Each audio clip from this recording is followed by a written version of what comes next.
नमस्कार दोस्तों। अमेरिका के एक जंगल में एक बॉक्स के अंदर 4 साल के बच्चे की लाश मिलती है और जिस आदमी को ये लाश दिखती है वो भी खुद टेंशन में आ जाता है कि मैं पुलिस को बताऊं या नहीं बताऊं, लेकिन वो आखिरकार पुलिस को बताता है। पर यह केस कोई स्ट्रेट फॉरवर्ड केस नहीं था। 1957 को ये बॉडी मिली थी और इस बच्चे की पहचान होने के लिए 65 साल लगे पुलिस को, बार बार डीएनए सैंपल्स, डीएनए टेस्टिंग करने के बाद। और पुलिस को भी पता था कि इस बच्चे का खून किया गया है, लेकिन उनके पास इसके बारे में एक भी सबूत नहीं था और एक भी ऐसा विटनेस नहीं मिल रहा था कि जिसने इस बच्चे को देखा हो। तो क्या हुआ था इस बच्चे के साथ, किसने मारा था उसे और आखिरकार मकसद क्या था इसका मर्डर करने में, जानते हैं आज की इस वीडियो में।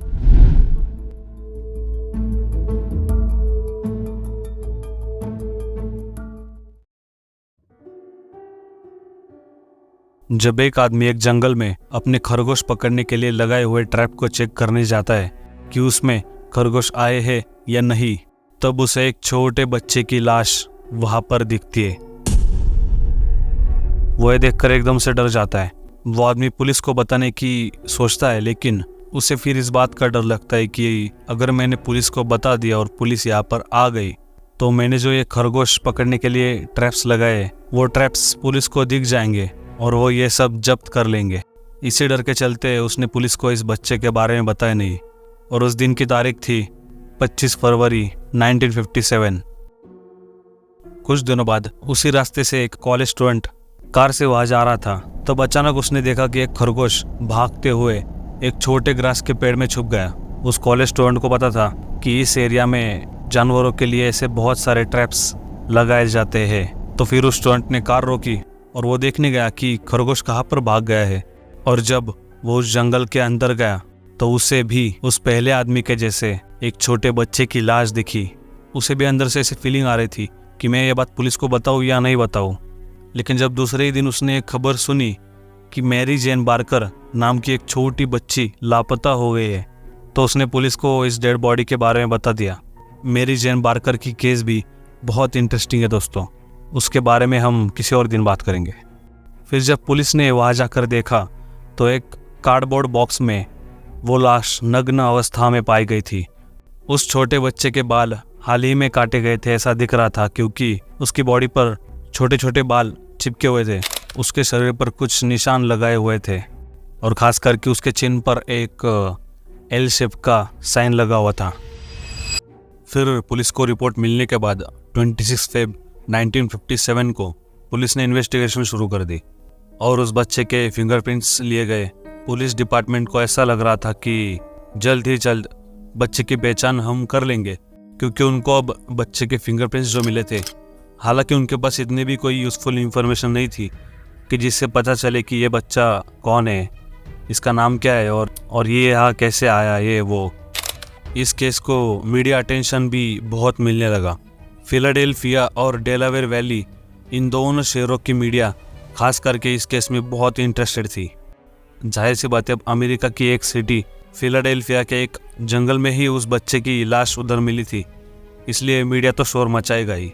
और तो और द फिलाडेल्फिया इंक्यूरर नाम के एक न्यूज़पेपर ने 4 लाख फ्लायर्स प्रिंट कर दी उस बच्चे के फ़ोटो के साथ। मतलब जो न्यूज़पेपर होते उसके साथ उस बच्चे का फ़ोटो प्रिंट किया और वहाँ के पूरे एरिया में उसको पोस्ट भी कर दिया। और फिलाडेल्फिया के हर गैस बिल के साथ उस बच्चे की फ़ोटोकॉपी शामिल कर दी। लगभग 270 पुलिस एकेडमी रिक्रूट्स ने क्राइम सीन पर जाके वहाँ बार बार इन्वेस्टिगेशन की, जिसमें एक आदमी की ब्लू कैप, एक बच्चे का स्कार्फ और एक आदमी का सफ़ेद रुमाल मिला, जिस पर रुमाल के कॉर्नर में जी अल्फ़ाबेट लिखा हुआ था।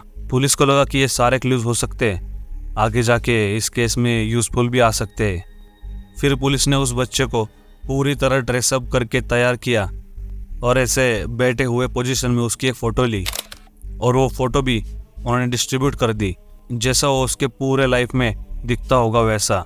ये सब पुलिस ने इसलिए किया कि उनको एक उम्मीद थी कि इससे हमें कुछ ना कुछ सुराग मिल सकता है। फिर आगे जाके 1998 में डीएनए लेने के लिए उस बच्चे की बॉडी को खोदकर वापस बाहर निकाला गया। उसके दांतों से डीएनए प्राप्त किया गया था।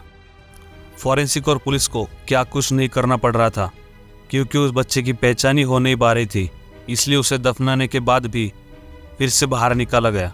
21 मार्च 2016 को national centre missing and exploited children, इस ऑर्गेनाइजेशन ने उस बच्चे के चेहरे का फॉरेंसिक रिकंस्ट्रक्शन जारी किया और उसे अपने डेटाबेस में ऐड किया और एडिशनल डीएनए सैंपल्स के लिए फिर से उसके बॉडी को 2019 में खोद कर बाहर निकाला गया। उसका रिकंस्ट्रक्शन फेस कुछ ऐसा दिखता था, लेकिन सवाल यहाँ पर यह उठ रहा था कि आखिर ये बच्चा है किसका। तो इस केस में जो पहली थ्योरी आई थी वो एक फोस्टर होम से संबंधित थी। फोस्टर होम मतलब एक ऐसा घर या फिर संस्था जहाँ पर अनाथ बच्चों या फिर जिन पेरेंट्स ने अपने बच्चों को छोड़ दिया है उनकी परवरिश की जाती है। और ऊपर से वो फोस्टर होम क्राइम प्लेस के तकरीबन 2-2.5 किलोमीटर दूर था। 1960 में मेडिकल एग्जामिनर के एम्प्लॉई रेमिंगटन ब्रिस्टो ने अपना मृत्यु होने तक इस केस को एकदम साहस से आगे बढ़ाया। ब्रिस्टो ने एक साइकिक लेडी से कांटेक्ट किया और उसमें उसे एक ऐसे घर की तलाशी करने के लिए कहा जो फोस्टर होम से मिलता हो। जब उस साइकिक लेडी को फिलाडेल्फिया की डिस्कवरी साइट पर खोज करने के लिए लाया गया तो वो ब्रिस्टो को सीधा फोस्टर हाउस में ले गई। उस फोस्टर होम में ब्रिस्टो को हैंगिंग पर लटके हुए ब्लैंकेट्स दिखे जो उस बच्चे की डेड बॉडी के साथ वाले ब्लैंकेट जैसे ही दिख रहे थे। मतलब ऐसा लग रहा था कि यहाँ के ही ब्लैंकेट से उस बच्चे को लपेट लिया हो।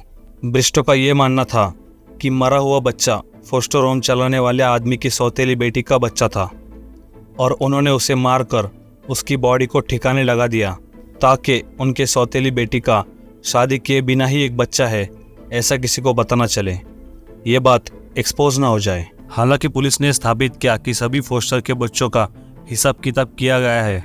फिर पुलिस ने 1-2 बार प्रॉपर इन्वेस्टिगेशन करने के बाद कंफर्म किया कि वो फैमिली इस बच्चे के मर्डर में शामिल नहीं है। 1998 में फिलाडेल्फिया पुलिस के लेफ्टिनेंट टॉम ऑगस्टिन इस इन्वेस्टिगेशन में इंचार्ज थे, तो उन्होंने फोस्टर होम के फादर और उनकी स्टेप डॉटर का इंटरव्यू लिया। पूरा इंटरव्यू लेने के बाद उसमें से कुछ खास नहीं निकला, इसलिए उन्होंने फोस्टर होम पे इन्वेस्टिगेशन करना बंद कर दिया। मतलब वो जो फादर और स्टेप डॉटर थी वो बेगुनाह साबित निकले और ये थ्योरी की थ्योरी रह गई। ये पहली थ्योरी सामने आई थी लेकिन कुछ साबित तो नहीं हुआ और उस बच्चे की पहचान भी हो नहीं सकी।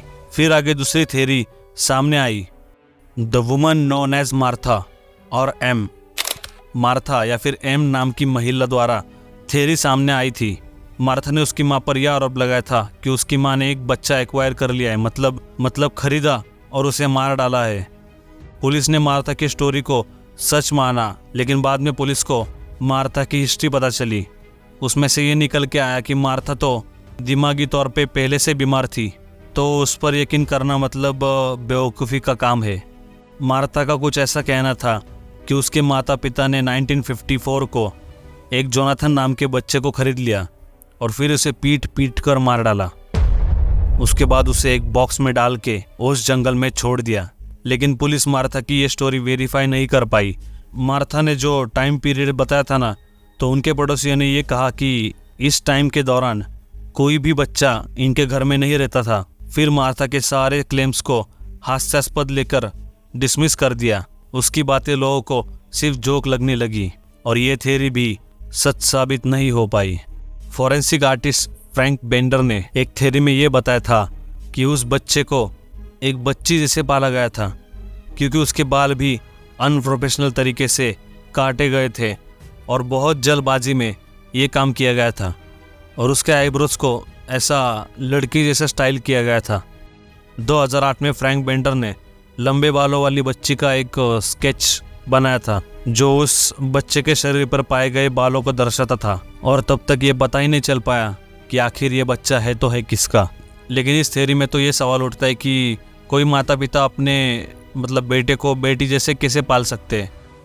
फिर 1999 में आखिरकार ओरिजिनली उस बच्चे को दफनाया गया। ओरिजिनली इसलिए बोल रहा हूँ कि इसके पहले बार बार फॉरेंसिक टीम ने उसे बाहर निकाला था डीएनए सैंपल्स के लिए, टेस्टिंग के लिए, और इस बार जब उसका अंतिम संस्कार कर रहे थे, उसे दफना रहे थे, तो बड़ी मात्रा में वहाँ पर लोग आए थे और उसकी मीडिया कवरेज भी हुई थी। फिलाडेल्फिया शहर के लोग उसकी कब्र को फूलों और खिलौनों से सजा कर रखते थे। दिसंबर 2022 की प्रेस कॉन्फ्रेंस में फिलाडेल्फिया पुलिस कमिश्नर ने कहा कि इस बच्चे की हत्या की जांच अभी तक चालू है और इसके होमिसाइड में हमें जनता की मदद चाहिए।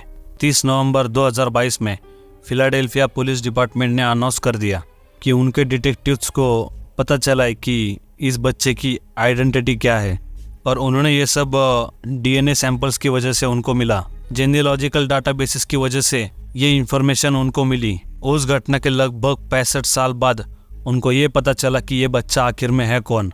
और जब कमिश्नर की प्रेस कॉन्फ्रेंस चल रही थी तो उन्होंने कहा जोसेफ के बायोलॉजिकल माता पिता मर चुके हैं, लेकिन जोसेफ के सौतेले भाई बहन अभी तक जिंदा है। उस बच्चे का पूरा नाम जोसेफ ऑगस्टस जरेली बताया गया था और उसके पिता का नाम ऑगस्टस जॉन जरेली और माँ का नाम मेरी एलिजाबेथ प्लंकेट था। 2022 में ही दिसंबर में एक और प्रेस कॉन्फ्रेंस हुई थी और तब ये बताया गया था कि जोसेफ फिलाडेल्फिया के 61st एरिया में रहता था, मार्केट स्ट्रीट के उधर। लेकिन उनको इसमें एक बात ये नहीं पता चली कि अगर वो 61st एरिया में रहता था तो उनके नेबर्स, पड़ोसी, उन्होंने कुछ इस सब के बारे में बताया नहीं। शायद उनको इसके बारे में पता था या नहीं था, उसके पेरेंट्स के बारे में, सौतेले भाई बहन के बारे में कुछ भी नहीं बताया, क्योंकि वो बच्चा तो 4 साल का था। इसलिए वहाँ कोई तो होगा जिसने उस बच्चे को देखा होगा, शायद परिवार का कोई अन्य सदस्य। लेकिन पुलिस को इसके बारे में किसी ने कुछ नहीं बताया। जनवरी 2023 NBC 10 फिलाडेल्फिया ने रिपोर्ट किया कि जोसेफ का जन्म 64th एरिया में हुआ था, कैलोविल में। लेकिन उनके पास कुछ क्लियर सबूत नहीं था कि वो वहाँ पर कितने समय के लिए रहा था, क्योंकि आजू बाजू के लोगों ने नोटिस भी नहीं किया था कि उस 64th एरिया में कौन सी फैमिली रह रही है, उनको पता भी नहीं था।